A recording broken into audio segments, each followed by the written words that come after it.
In the heart of 1920s New York City, a young woman named Lucy Ferraro was making quite a name for herself.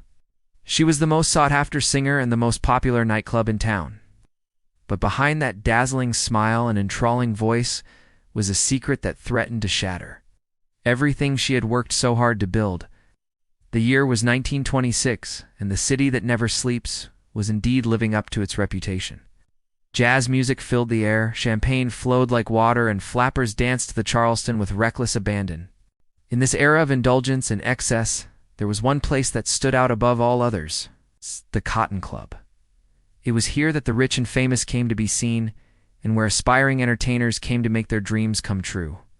For Lucy Ferraro, it was her ticket to fame and fortune. From the moment she stepped onto the stage of the Cotton Club, Lucy captivated the audience. Her voice, rich and melodious, echoed through the club like a velvet curtain being drawn across the night. The crowd roared with each note she sang, their feet tapping to the rhythm of her every word. Soon enough she became the toast of the town, her face gracing the covers of newspapers and magazines.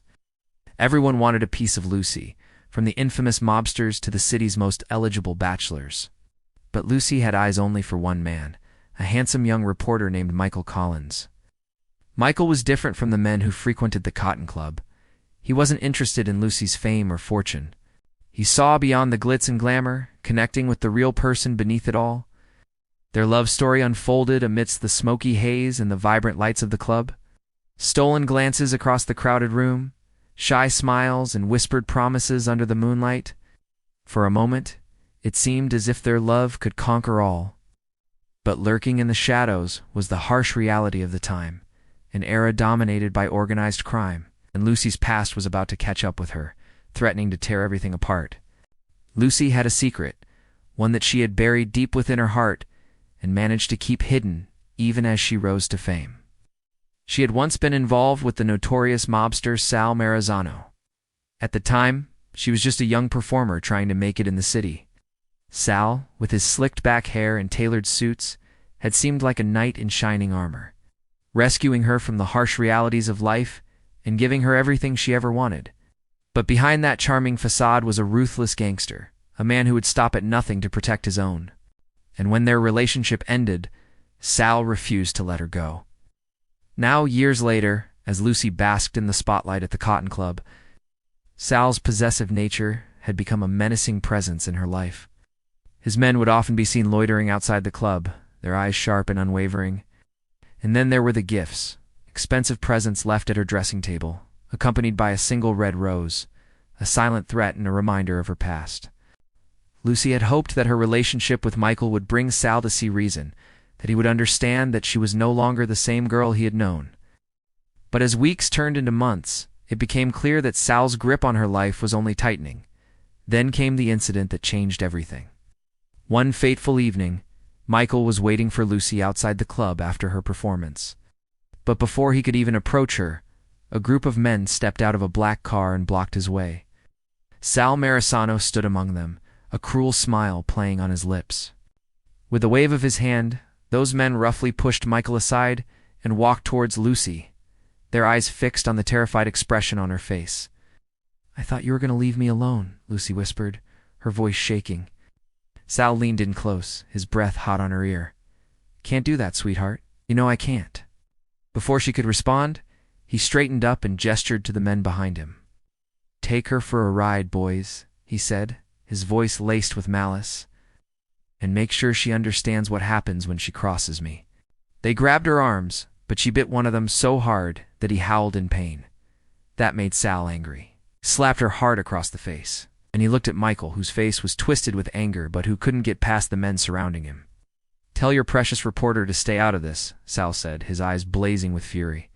"This is between you and me." They dragged Lucy away, leaving Michael standing there with a heart full of rage and helplessness. Where they took her to was an abandoned warehouse on the outskirts of the city. Inside, shadows danced on the grimy walls, and the only light came from a single bare bulb hanging precariously from the ceiling.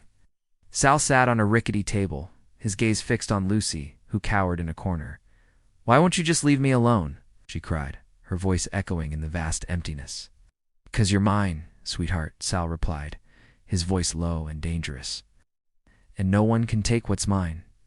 He slowly approached her, and she shrank further into the corner, her eyes wide with fear. Suddenly, he stopped in front of her, towering over her like a dark, brooding god. "Don't you understand?" he whispered, his face inches from hers. "You're not free, Lucy. Not until I say you are." His words hung in the air, heavy with menace, as he leaned in closer, his lips brushing against her ear. In that dark, dank warehouse, Sal made her an offer that would change the course of her life forever. To secure her silence, he proposed a terrifying bargain. In exchange for keeping their relationship a secret, he promised to protect her and ensure her continued success at the Cotton Club. Lucy, torn between her love for Michael and the fear of losing everything she had worked so hard to achieve, found herself agreeing to Sal's sinister proposal. Days turned into weeks, and Lucy found herself living a double life. By day, she was the dazzling songstress of the Cotton Club, captivating audiences with her enchanting voice. But as the sun went down, she became Sal's prisoner, hidden away in a dark apartment under his watchful eye. She tried to resist, to hold on to her love for Michael and the hope of a future with him. But as the weeks passed, the weight of Sal's presence grew heavier, his possessiveness a suffocating blanket around her. Meanwhile, Michael was consumed with worry. Unable to find Lucy, he began to suspect that foul play was involved. Determined to uncover the truth, he started his own investigation, piecing together clues and following leads that took him deeper into the city's criminal underworld. As he got closer to discovering Lucy's whereabouts, Sal's men closed in on him, trying to intimidate and silence the persistent reporter. But Michael, fueled by his love for Lucy and a sense of justice, refused to be deterred. He confronted Sal, and a tense battle of wits ensued. Sal, never one to back down from a fight, ordered his men to take Michael out.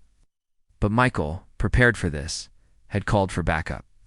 The police, who had been on Sal's trail for various crimes, arrived just in time. A fierce struggle followed, and in the end, Sal and his men were arrested. Lucy, freed from Sal's clutches, rushed to Michael's side. Tears of joy streamed down her face as she realized that she had been saved. Finally, the nightmare was over, and she could be with the man she loved without the fear of Sal's shadow looming over them. But as the applause of the crowd echoed around them, both Michael and Lucy knew that their journey was far from over. They had survived Sal's wrath, but the scars of that harrowing experience would forever remain. As the years went by, Lucy and Michael's love story became a beacon of hope in a city that was often shrouded in darkness. Their unwavering bond was a testament to the power of love to conquer even the deepest fears. Yet they never forgot the chilling ordeal they had endured, using their experience to stand up against injustice and help others who had fallen prey to the city's underbelly. And so, amidst the glitter and glamour of the Cotton Club, a love story unfolded that was as captivating as Lucy's voice and as enduring as Michael's spirit. Their journey was a reminder that even in the darkest of times, hope could prevail and love could conquer all.